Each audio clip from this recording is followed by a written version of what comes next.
Julia Tulloch. I'm on the list there. So in the spirit of Sankofa this morning, I draw upon an ancestor from this congregation, Ressie Mae Bass.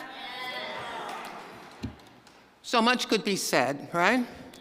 If you didn't know Ressie, ask one of us older women, the pastors or younger adults whom she mentored.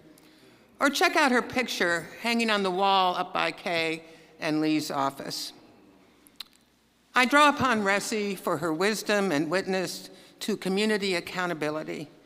Ressie knew and talked about her community and family history of the days growing up in the segregated Deep South, disenfranchisement, exclusion, disqualification of her ancestors, her family, and herself. She always remained accountable to her community and family in the struggle for voting rights, vowing to always exercise this right and stand with the right of others for any community that was being denied their full humanity.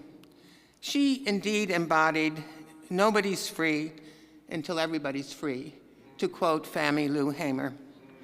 For example, many of us remember with a bit of a smile how during tense moments in a district meeting right here in our chapel, at the time of our denominational battles for the LGBTQI+ rights, the bishop called on Ressie, maybe thinking that this older Black woman would ask a safe question.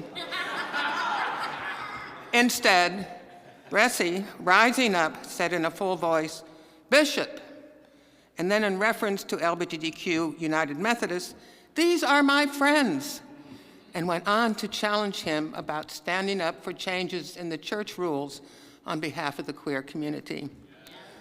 Her deep sense of community accountability to the past and to the future compelled her, despite her physical frailty, to vote in person in the November 2020 election.